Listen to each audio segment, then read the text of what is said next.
Okay, so thank you for joining us this session. We're thrilled to spend some time talking about the delivery of palliative care during COVID and highlight some of the innovation that took place in this space. So just to note, I am not Emily Aronson. She had a small change of plans. Her baby decided to make an early arrival, so I'm stepping in for her.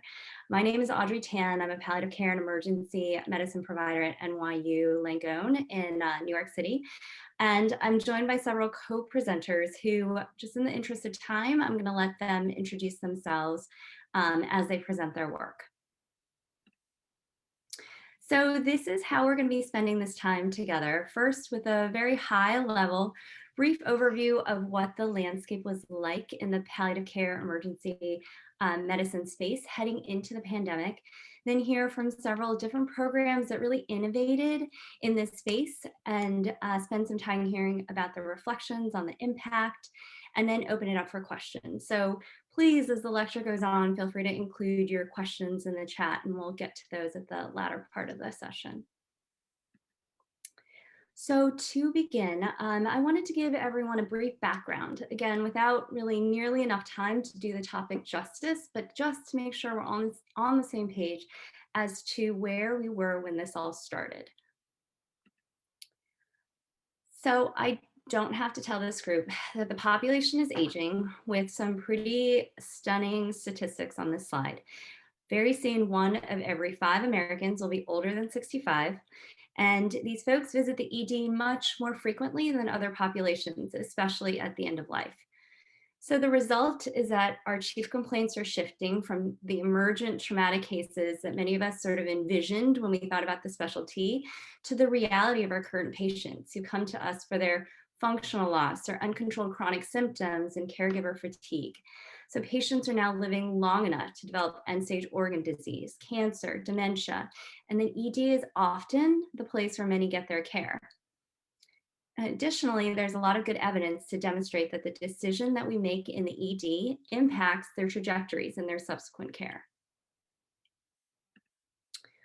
And what we know is that this population has unmet needs. Yes, you, of course, know that this is intrinsically from your experience in the ED, but here you see the evidence, a figure showing the percentage of patients exceeding the intra-test severity of needs cutoffs for each category on the needs near the end-of-life screening tool from a study done by Karita Grutzen at Mount Sinai, and cataloging the degree to which ED patients have unmet palliative care needs. So as Tammy Quest, the leader in emergency medicine and palliative care, puts it, we're the safety net for the acute and chronically seriously ill. And yet, despite this phenomenon, we often don't know what matters to our patients. The evidence demonstrates that most patients present to the ED without previous conversations about their goals and values. When they have had these conversations, we as the ED providers often don't see it or are unaware of this documentation. And despite this, we rarely have these conversations when they come to see us in the ED. And there are lots of good reasons for this. Several qualitative studies have asked ED physicians and administrators about the barriers, and there are many. Among them, the culture of aggressive care, limited knowledge about how to have these discussions or when to engage palliative care. There are medical legal concerns, and what is perhaps one of the biggest barriers, competing priorities. All of these limiting our ability to deliver palliative care in the ED. So that's where we were pre-COVID, with a real need and many barriers to meeting this need. To that end, significant attention has been spent on understanding the unmet needs, how to identify these patients, and on pilot programs often focused on primary palliative care, or training ED docs to have these conversations, or focused on specific subpopulations like the oncology population. But despite this, a fidelity gap still remains without clear consensus on how to best do this and without a robust literature base on different programs. And then, of course, the wave arrived. So I'm going to be talking about MGH's initiative. At MGH, Emily was part of a team that quickly determined the need to integrate PC providers into the ED starting in March 2020. This really stemmed from the increased distress from providers related to concerns that goal concordant care was not being provided, of course, amplified by concerns about resource shortages. All of this resulted in significant moral distress for the MGH team that leadership felt had to be addressed by structural support for clinicians. So here you see an outline of the way that MGH designed the model of care delivery during this time. It's a high level summary, but essentially a PC physician was fully embedded in the ED, something that it turns out we have since learned many other folks did as well. But what is perhaps the most interesting is how this was received. In an article that Emily recently published, she surveyed all of the providers at MGH after embedding a PC doctor in the ED during COVID. The findings were overwhelmingly positive. Here you see listed the types of benefits that folks specified in the quantitative analysis. 100% of them identified some specific benefit, and almost all providers stated that the presence of the PC providers was a valuable or very valuable addition to the team. So the data is interesting, certainly, but the words are really illustrative. The themes that were drawn out from the qualitative analysis were related to gratitude and appreciation of the ED team for having partners in this work, a perception of improved quality of care of the patients, and increased peace of mind for providers that the care they were providing was in keeping with patients' wishes. So what else was going on out there? Emily also published a qualitative study of palliative care programs across the country, which focused on asking questions about PC and ED integration before, during, and after COVID. Several new innovations in care delivery were identified, some of which you're going to hear about now. Note that these included elements of fully embedded palliative care, the use of palliative care extenders, technology both within the electronic medical records and outside of it, and innovations in training emergency clinicians in primary palliative care skills to support care delivery.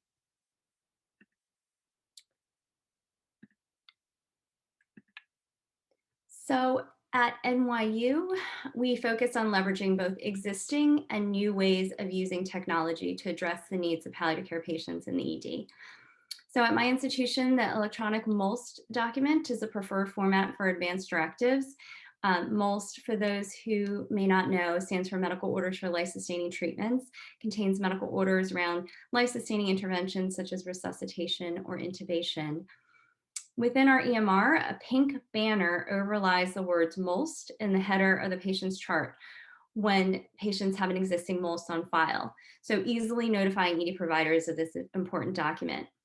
And to facilitate access to this document, which sits on an external website, single sign-on functionality allows providers to directly access this website from the patient's chart. So obviously this initiative was not stood up specifically for the pandemic, but we certainly ramped up education around this. A second initiative that was particularly useful during the pandemic was a point of care BPA, or a best practice alert, that pushed this information on advanced directives to the clinical team. So specifically, if a patient arrived in extremis, which was defined as an ESI or emergency severity index of 1 or 2, a BPA alerts the nurse of the presence of a MOLST and instructs him or her to notify the physicians. This was done with the thought that the nurses are typically the first to open up the patient's chart when providers are bedside. And then the alert subsequently fires to the providers on the patient's care team once they sit down at a computer and open the patient's chart. This initiative was part of an NIH study on primary palliative care led by Karita Grutzen that preceded the pandemic at our main site, but certainly proved to be very helpful for those patients in distress with COVID. The third initiative that we started at the beginning of the pandemic was focused on opening up the lines of communication between ED providers, patients and families, and the palliative care team. So to address this, a daily Epic chat, which is essentially a group chat message within Epic, was initiated that included the ED clinicians working that day, along with the contact information for the palliative care provider to facilitate direct communication between the two specialties. In addition, video conferencing technology was leveraged for high-risk patients within the ED. So portable units with video conferencing capabilities were available in the ED, while the palliative care providers were trained on the use of the video conferencing application on their mobile devices. So with the assistance of this technology, patients that required emergent consultation in the ED outside of palliative care's in-house hours had access to the palliative care provider on call. And the final initiative targeted patients at higher risk for poor outcomes. So ED providers targeted this population using the question, would this patient benefit from an expedited palliative care consultation? And the thought was that these patients didn't require an emergent palliative care consult, as disposition had been established and short-term goals had been clarified by the team.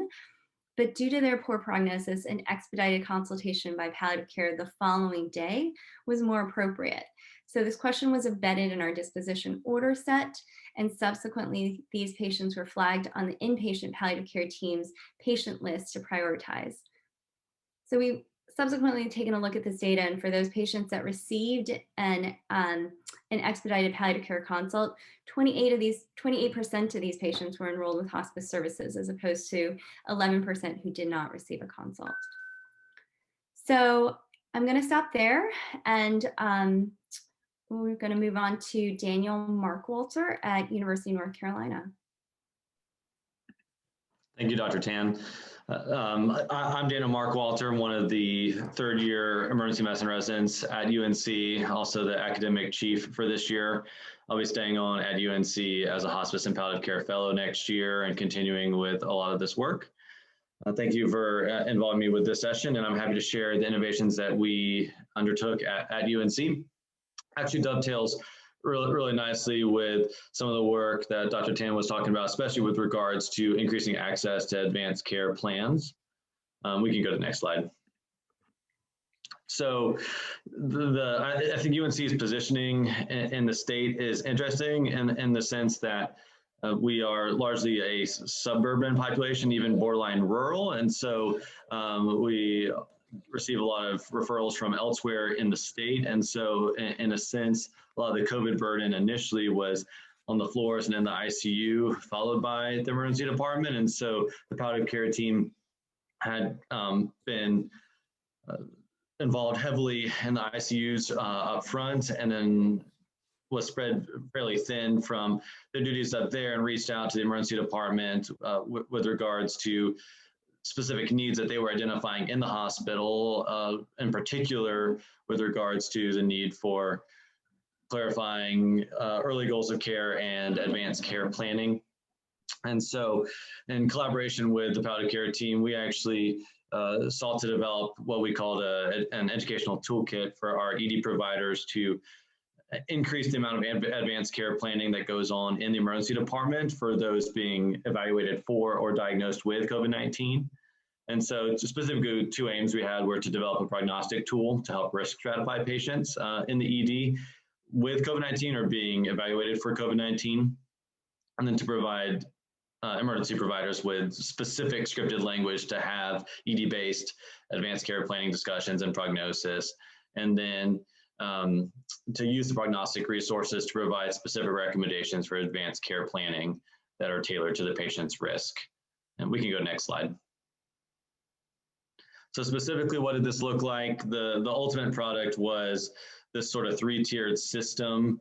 Now, this was extremely early on. We rolled this out at the 1st of April 2020.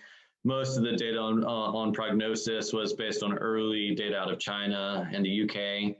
And we took sort of the available data and then came up with these sort of three categories of low, moderate, and critical risk, with specific components being, some of the obvious, whether it be their comorbidities and age and other risk factors. We did include frailty score in that, and then some very, very minimal lab values. We wanted this to not be heavily dependent on specific quantitative lab values, so that these conversations could take place early. And then we included the QSOFA in there as well. And then specifically for each category, we wanted ED providers to not use this as a scoring system, but to use this to guide their gestalt and to stratify patients as low, moderate, or critical risk. And then at the bottom, you'll see the final row is goals of care discussion. And so we provide specific recommendations on which goals of care conversations should take place for each sort of prognostic level. At a minimum, we wanted all patients, or sorry, excuse me, all providers to document a healthcare proxy. And then an increasing level of need to include advanced care planning conversations around code status or specific interventions. And so it was sort of a tiered system in that way. And then we provided specific education on where and how to document this data. I'm happy to answer more questions about this, but the bottom line is we looked at before and after data in the ER for this implementation. And for any advanced care planning activity, meaning documentation of a healthcare decision maker, documentation of a code status, or sort of a broader advanced care plan discussions, we actually saw a 25% increase before and after implementation, and the use of any advanced care planning documentation, which was remarkable for us. And in particular, we were pleased that 33% of the increase was actually from patients who were discharged from the ER, because we realized that we were catching many of these patients early in the ER, and they were coming back with worsening symptoms, increasing critical illness. And so it was helpful to already have healthcare decision makers and other advanced care planning documentation in order. And so again, we were pleased to have 33% of that be patients who are actually discharged from the ER with some form of advanced care planning in place. And that about wraps it up.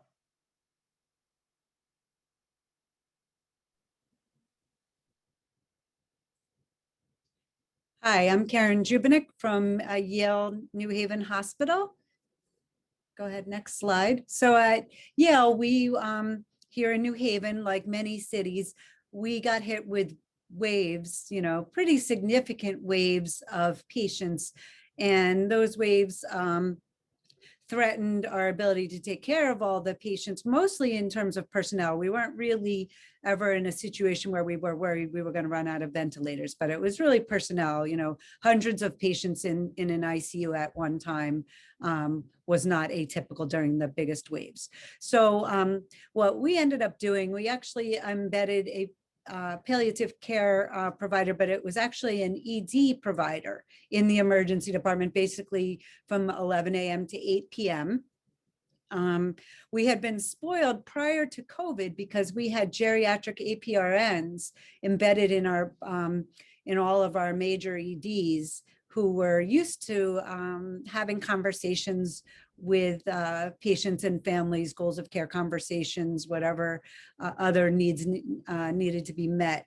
But both of these providers happened to be pregnant, and when COVID hit, they went remote and then actually left. So we were without our trusted geriatric APRN. So it was basically an ED provider with palliative care skills who embedded themselves in the emergency department and identified the patients primarily based on using the surprise question.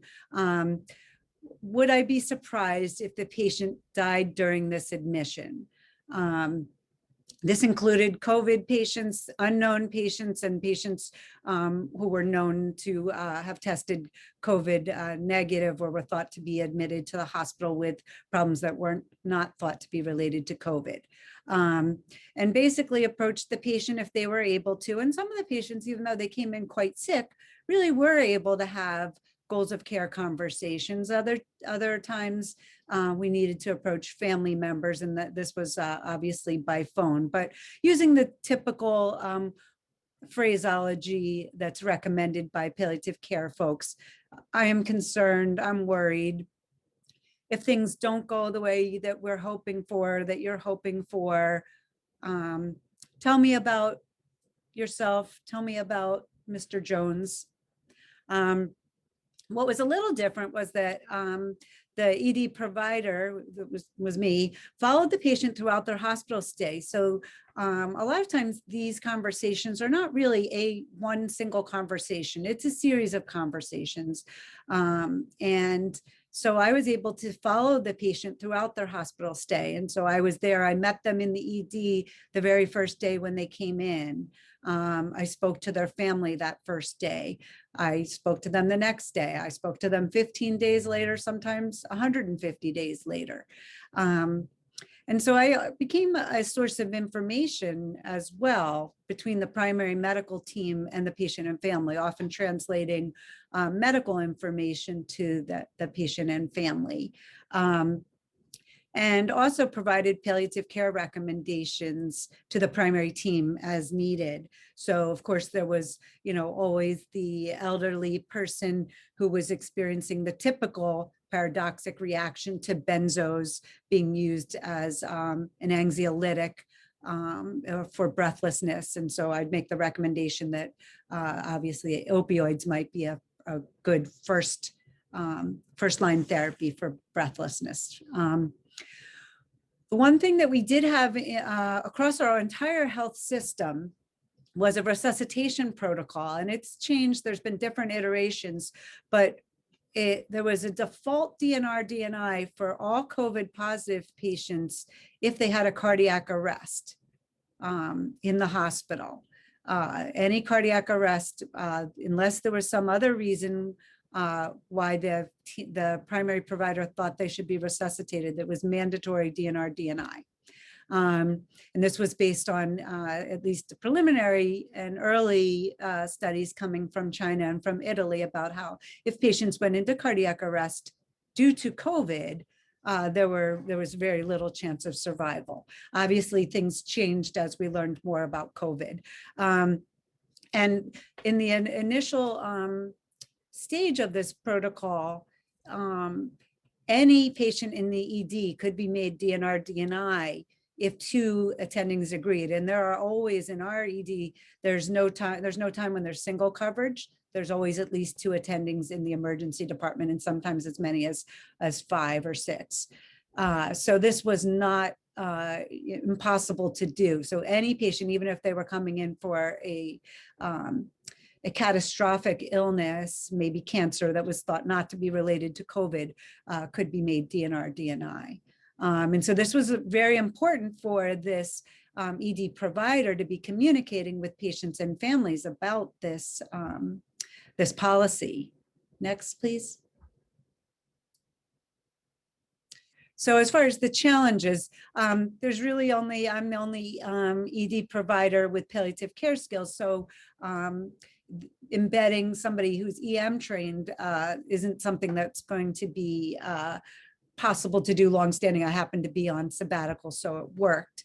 It was very high volumes. It was hard to sometimes be in 2 places at once, be up on the floor in the ICU, but also covering the ED. One of the advantages was that, we are warriors in emergency medicine, and the ethos was to be there physically in person, whereas the palliative care providers were available, but they were all practicing remotely.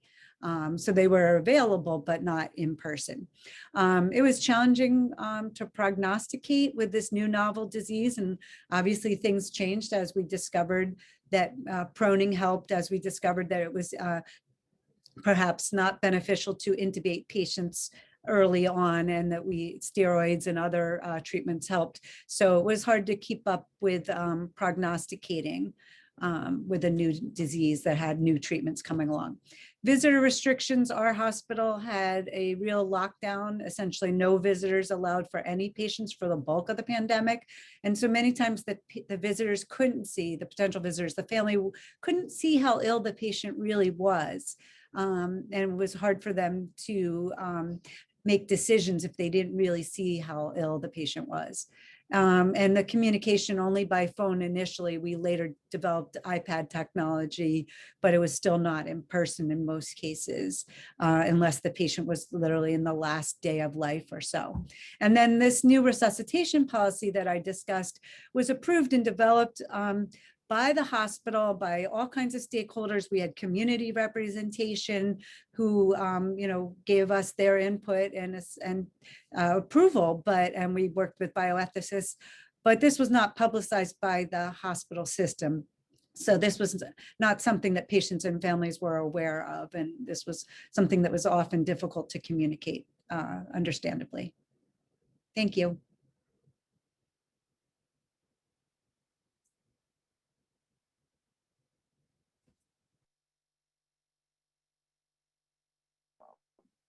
Hi, So my name is Dr. Shunichi Nakagawa. I'm a palliative care attending. I'm a director of the inpatient palliative care service at Columbia University in New York. So I'm not the ED clinician. I'm a palliative care physician. And so I'd like to share what I experienced in like 1 year ago. So um, so basically, what we did was to bring the palliative care team to the emergency department. I mean, once we are our hospital is a 1,000 bed hospital, and then our palliative care department is relatively small. We have 5 attendings and 2 fellows, 3 social workers, and 2 chaplains. And as you know, when the pandemic hit the New York, patient flooded the emergency room and hospital. So we were needed everywhere. Usually, pre-COVID, we don't go to the emergency room so frequently. We get the let's say like 5, give or take 5 new consults per day throughout the hospital. And then from the emergency room, we get to maybe 1 consult per week, or 1 or 2 consults per week. That was the like average before the COVID. And initially in the middle of the March, when we heard that the COVID is coming, the hospital tried to evacuate all the other non-COVID patients. So we stopped all the elective surgeries, and then we evacuated ICU. So actually the hospital was a little bit quiet. So we were kind of wondering what's going on. Then towards the end of March, ED department cried for the help. Patient flooded, and they had to intubate the patient, and then those patients flooded the ICUs. And I was surprised to hear that Yale's policy, that unilateral DNR DNI policy. New York is not like that. New York, we have to explain, we have to get the consent from the patient and family in order to make them DNR DNI. So even if we think patient is not going to survive, even if we think patient is dying, unless we communicate it better, and then unless we get the consent, we have to intubate the patient. So towards the end of March, ED cried for help. So initially, we decided that probably it might be most effective to put the palliative care team to send the emergency room to sit there all day long and then to deal with those difficult communications. So I brought my fellows, 1 of fellows. So to this blue, person, the palliative care team went to the emergency room, and then it was overwhelming. Patients were everywhere, and then ED people were so overwhelmed. So soon we realized that this is not enough. I mean, 2 physicians are not enough to handle all the conversations. So we quickly trained the psychiatry team, the psychiatry fellows who are doing the research and who already finished the residency. And so those people are deployed to create the palliative care support team. So we provided the communication training, using the VitalTalk and COVID toolkit. And then we got the 4 psychiatry, trainees to the emergency room. So we got like 6 people. And then we put the 4 persons to the ED physically, and then we use the 2 persons use remotely. So those 2 remote people helped the phone call. So I was mainly working as a point person, and then So what happened was the patient comes to emergency room, and so ED people triage the patient, and then if they think that intubation or critical care will help, so they will intubate and they admit the patient. But if they think that the patient is not going to survive, and then they talk to the patient and family, and then they don't agree with the DNR, DNI, or those things. So those patients, they consult us. So I quickly evaluate the patient, and then I decided, so this to be taken care of by palliative care people with higher skills, or this could be taken care of by the psychiatry team. So I triaged and I distributed, and then we deal with those. These 4 people, and then most of the time, because of visa restriction, the family can't visit. So, and then most of the time, like 80% of the time, the patient himself herself is not able to communicate. So we have to call the family anyway. So those patients that I gave the instruction to the remote team, and then those people make a phone call to the family, and then they try to have a good conversation. So we create this ER-based COVID-19 palliative care response team, and then so 6 people dedicated during the day. Unfortunately, overnight we couldn't put the people physically in the emergency room. So, but we made the backups, on-call system. So 1 person from the palliative care team, and then 1 person from the psychiatry team stayed as on call. So this we quickly created this team, and then tried to deal with the difficult conversations. Next slide, please.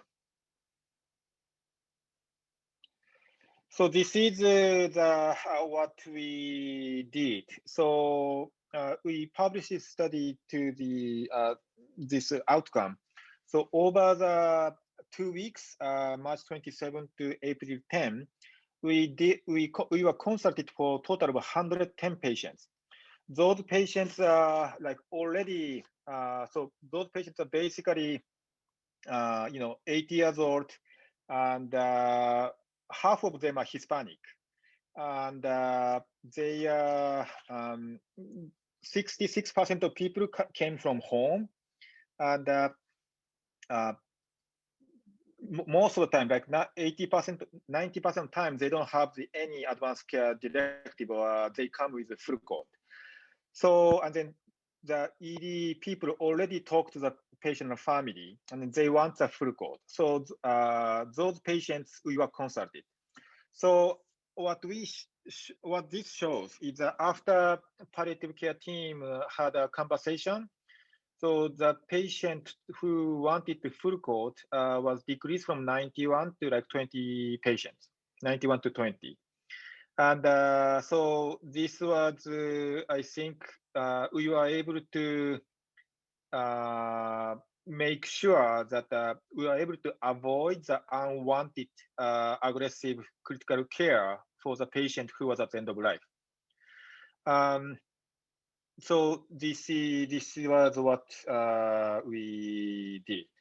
And for the challenge, I think initially we tried to create the consult triggers of palliative care, like who has underlying comorbidities like cancer, who is more debilitated, but it was not useful.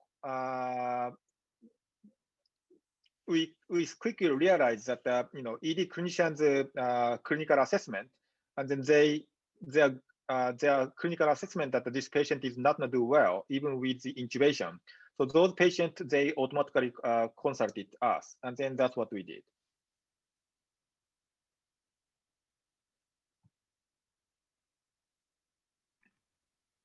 Great. Thank you, everyone, for sharing on your innovation. So, as you heard, there have been several new innovations in the palliative care ED care delivery that emerged during COVID. Many innovations leverage different types of clinicians to deliver care and increase physical presence of palliative care in the ED, and some use technology to enhance care delivery. And the hope is that these innovations may serve as a framework for institutions as they plan for evolving needs in the ED during and after COVID. So with that in mind, I wanted to turn to the panelists to understand from you, how do you think the lessons you learned during COVID apply now that the pandemic is receding? And maybe I can take a first stab at this. You know, I think what I learned and what I think Emily also found during her studies is that ED providers are really open to having a greater palliative care presence in the ED. So though there are many barriers to overcome, one of those is not provider resistance or lack of a sense of need for this integration. You know, but the question for me continues to be, how do you carry the momentum and sort of the energy that the pandemic really, you know, created and fueled? How do we use that moving forward? And what is the best model for integration? Particularly, I think for me during these post-COVID times where belts are tightened a little bit and finances are tight, how, you know, how do we think about this integration thoughtfully?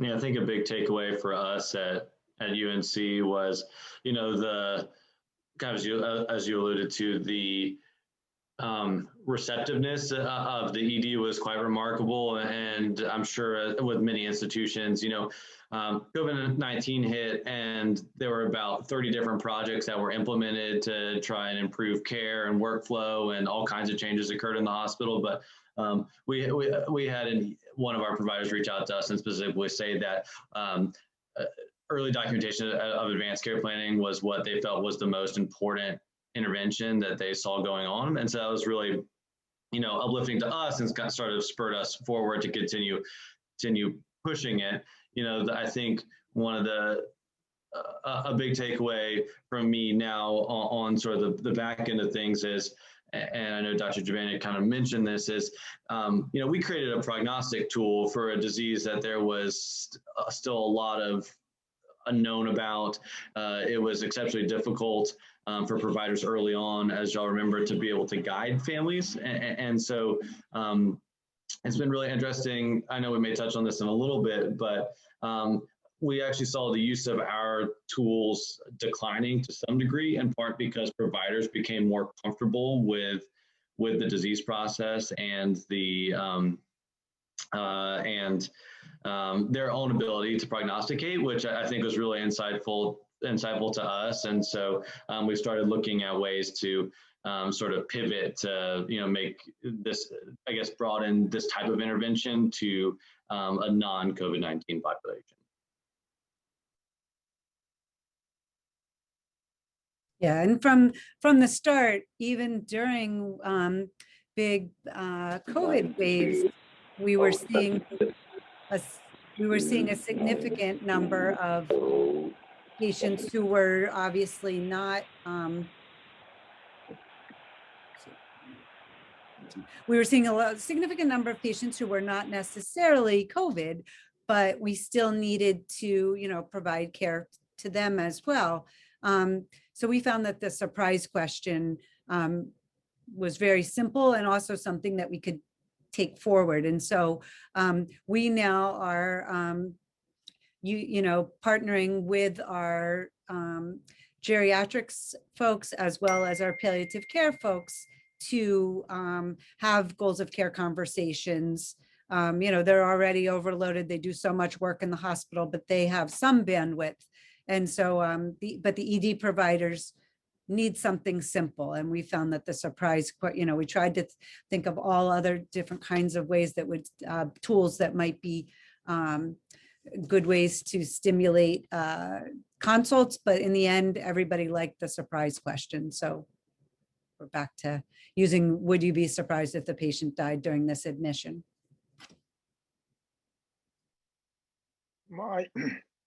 My lesson in my institution is that I think the one thing what COVID did a good thing is that it made them realize how important the palliative care is.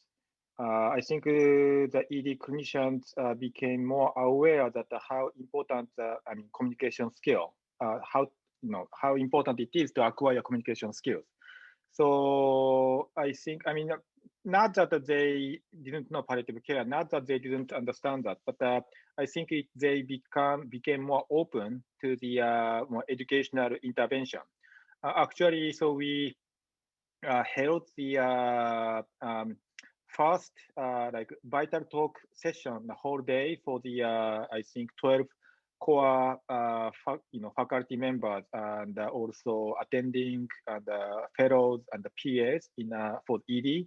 We did training, and then they are very happy about the training.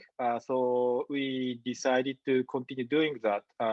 As you know, it's very resource intensive. It's a full day. Our side also have to make a commitment, but we are going to continue to provide that education like with ongoing basis.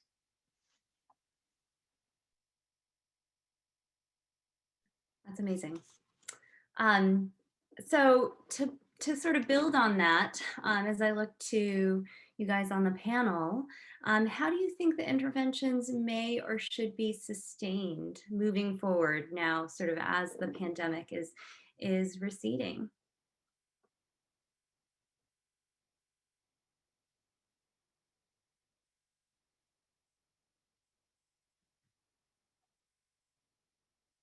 Well, I think that, the studies have shown that the greatest ethical dilemma for emergency physicians is providing care that they do not feel is beneficial, and also care that they feel like the patient themselves might not have wanted. And so in terms of, reducing the moral distress that many providers, encounter in their daily work life, a lot of these interventions and getting our patients to start these conversations or have these conversations when they come to the emergency department. If they're, obviously it would be better if their primary teams were and primary care providers were having these conversations, but we don't have control over that.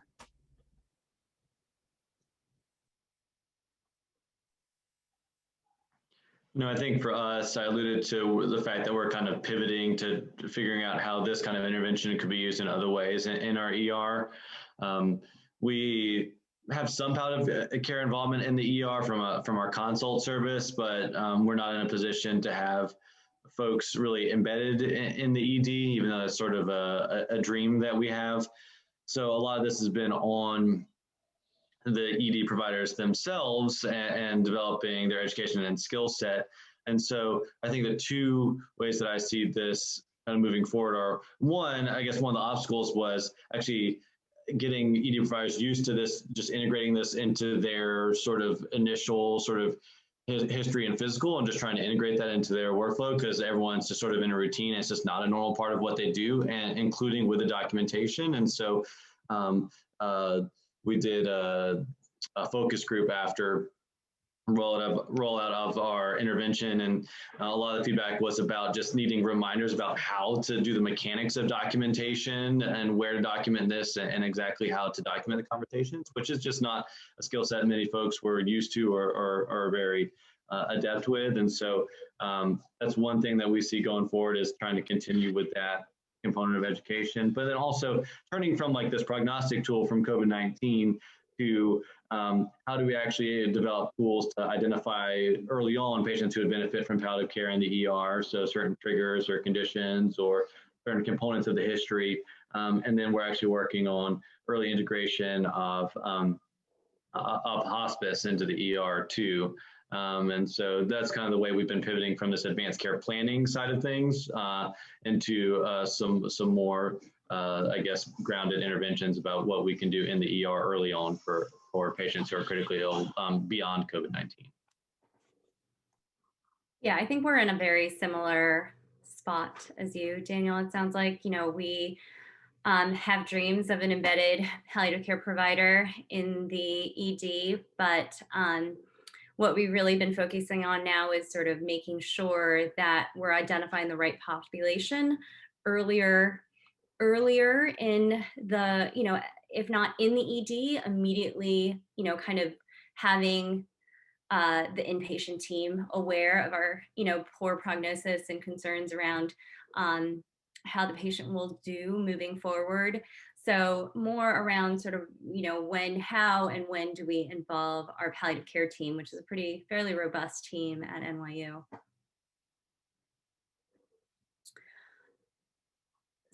So a few more questions. So, understanding that, Shunichi, for example, your program, like many, is no longer up and running. What do you think the biggest barrier was to sustainability? Biggest barrier is, I think, shortage of specialists, first of all. I mean, palliative care specialist is not so many. So we cannot stay in the emergency room for like we have been doing during the COVID era. So I think that is one of the barriers. And then, yeah, I think that's the biggest barrier, I think.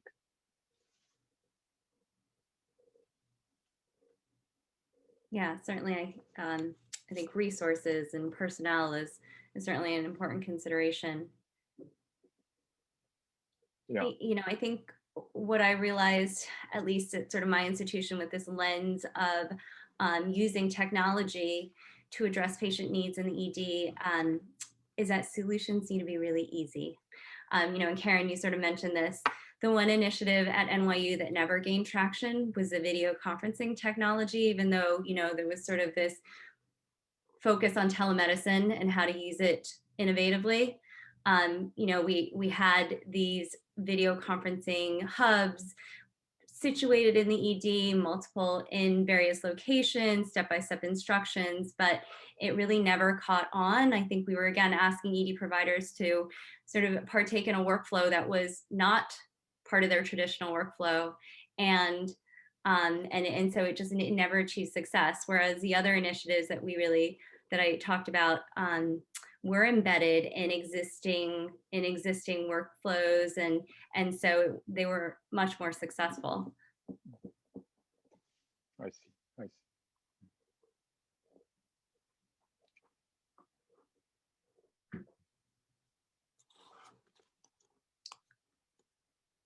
Great. I just want to see if there's any questions from the group. If there are, please feel free to throw them into the chat. And if not, sort of in the last 2 minutes, one of the last questions I have is, as you were in this, or perhaps now in retrospect, what were the markers of success that you used, or how did you think about successful implementation? And since, what are you highlighting to demonstrate that the program was worthwhile? Maybe if one of the panelists want to sort of speak to this in our remaining time. Yeah, I'm happy to speak to it. I mean, I think sounds like most folks, we try to do some, quality assessment of this, but also some quantitative research actually figure out exactly what the impact of this work was, and to share that with the department that this is truly a worthwhile, endeavor. And so, we looked, as I alluded to, at sort of before and after implementation data on who's getting a healthcare decision maker documented, who's getting a code status documented, who's getting further advanced care plans documented in the ER. And we were pleased to see an effect size of 25%, and we think that is quite remarkable. And so we've been, we presented that to the department at one of our conferences a few weeks ago, and sort of using that as our sort of motivation and impetus for, expanding this beyond, beyond what we've done with COVID-19 specifically. Great. Well, thank you. again, everyone, for sure taking the time, sharing ideas. I hope this was helpful. It was certainly for me, hopefully for the audience as well. Have a great day, everyone. Thank you so much. I'm the moderator, and you guys did a great job. Thank you so much. We do unfortunately have to wrap up. I guess they need the Zoom for a session coming up. Probably a lot of questions and discussion, but you guys were wonderful. Thank you so much. Thank you all. Thank you.